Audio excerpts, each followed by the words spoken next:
Hello, everyone, and welcome to this episode of Ignition Time. I have an important question for you. Should big tech be regulated by Congress? Should the House and the Senate step in and either break down big tech companies or do a better job at regulating big tech? I believe the answer to that question is yes. And I do believe that some regulation over big tech is coming, although at this point in time, at the time I'm recording this video, it's too soon to tell what will happen. My belief is that big tech will be subject to more regulations, potentially not breakups, but more regulations in terms of what they can do and cannot do with the kind of data that they have, with the kind of technology that they have, and there'll be more oversight. And I do believe that fundamentally big tech should be regulated to some extent. But the problem with too much regulation is that you can curb innovation. You can prevent the creation of new technologies. You can prevent the creation of new game-changing things that affect our lives as we know it. I mean, try and imagine your life without Amazon. You would be like, oh, well, I don't know. A lot of us would be confused because essentially Amazon has now become a fabric of American day-to-day life, more so during the pandemic, because ironically, as small mom and pop businesses went out of business during the pandemic, Amazon and the big retailers like Walmart made more money than ever before. So what does all of this have to do with the future of the economy? Well, important individuals whose opinions matter, like Bernie Sanders, there he is. What's up, Bernie from Vermont, actually chimed in and talked about the power of big tech and whether big tech should be somewhat regulated, somewhat reined in by Congress. And I'll show you those comments. Really interesting comments from Bernie Sanders. But first, let's start by taking a look at what could potentially be air surveillance, or better yet, bioaerosol surveillance. What do I mean by that? Here's a new article on your screen published by the New York Times. Pulling these strands of the virus out of thin air is something that is actually being discussed. Folks, this kind of innovation is possible in our country. In fact, that is why America tends to innovate and the rest of the world tends to copy. So Thermo Fisher's scientific new air sampler can help monitor for airborne pathogens and signals renewed interest in bioaerosol surveillance. What this means is we could have a future where there could be some sort of a surveillance device in offices, potentially even in homes, that monitors the air for pathogens. This, by the way, is a significant power of big tech. I believe the potential of big tech is massive, and I think what we'll see in the next 5 to 10 years is going to be significantly more than what we could have imagined and significantly more than what happened in the past 5 to 10 years, because the rate of change is very rapid, the rate of innovation is very rapid, and the speed with which computers are becoming more and more powerful and becoming a part of our day-to-day lives is also something that we cannot underestimate. And I mentioned Amazon earlier. Here's an article on your screen from Bloomberg. One nation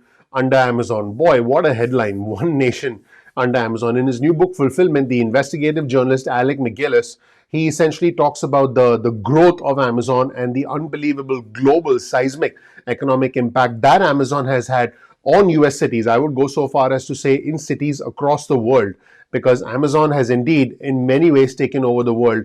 And this again raises the question, should big tech be regulated? But something that essentially made big tech come to the forefront of this entire discussion was the ban of former President Trump by Twitter, the permanent ban that took place during the month of January, which was an unbelievable month, a month that we will probably never ever forget. And there was one individual who raised concerns about Twitter's permanent ban of President Trump. You'll see this headline on your screen from Axios. This individual is Bernie Sanders. Yes, Bernie Sanders was actually concerned about what Twitter did to former President Trump. Now, folks, I'm going to quote Bernie Sanders, so don't blame the messenger. Don't blame the messenger.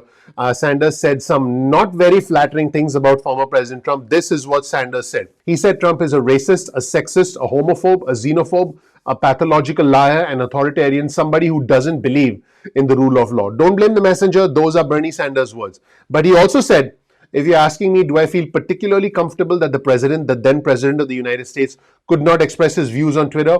I don't feel comfortable about it. He also said that social media companies like Twitter had a fundamental responsibility to not allow hate speech and conspiracy theories to spread far and wide. And he said that those websites and those accounts, if you will, should not be used for authoritarian purposes and insurrection. And he said he was not sure how the balance would be achieved, but he said, and I quote, "It is an issue that we have got to be thinking about, because yesterday it was Donald Trump who was banned, and tomorrow it could be somebody else who has a very different point of view." Do you think there's truth to the substantive critique of contemporary liberalism here, that liberals have become too censorious and too willing to use their cultural and corporate and political power to censor or suppress ideas and products to defend them? Look, you have a former president in Trump who is a racist, a sexist, a homophobe, a xenophobe, a pathological liar, an authoritarian, somebody who doesn't believe in the rule of law. This is a bad news guy. But if you're asking me, do I feel particularly comfortable that the then president of the United States, could not express his views on Twitter? I don't feel comfortable about that. Now, I don't know what the answer is. Do you want hate speech and conspiracy theories traveling all over this country? No. Do you want the internet to be used for authoritarian purposes and insurrection, if you like? No, you don't. So how you balance that, I don't know, but it is an issue that we have got to be thinking about, because if anybody who thinks, yesterday it was Donald Trump who was banned and tomorrow it could be somebody else who has a very different point of view. So I don't like giving that much power to a handful of high-tech people. But the devil is obviously in the details, and it's something we're going to have to think long and hard on, and that is how you preserve First Amendment rights without moving this country into a big lie mentality and conspiracy theories. That's it, everyone. Thank you so much for watching. I really appreciate you watching. Let me know whether you think Congress should step in and regulate big tech companies. Should Congress regulate Amazon? Should Congress regulate Twitter? And should Congress regulate all these big tech companies that are now going to have a significant amount of data? They're going to have a significant amount of technological capabilities. There were some rumors that the parts of the Chinese government were going to ban Tesla because they felt if their high-ranking officials were driving Teslas, then their voice, whatever they were talking, could be recorded by Tesla vehicles, and then that could be used for espionage. Folks, we are entering a bold new world where the power of big tech extends way beyond free speech into matters of national security. Not just stuff that we get in the mail, not just stuff that we order online, but into matters of data, national security, and potentially even bigger problems down the road. But I do believe the potential of big tech is massive, and when things are handled in the right way, and again, the problem here is human beings are involved and human beings make mistakes. Technology essentially is binary. It functions in a very binary way. It either does this or it either does that. But human beings are the ones who make the decisions that can have long-term repercussions. Let me know what you think in the comment section below. Let me know whether you agree with Bernie Sanders. Thank you so much for watching.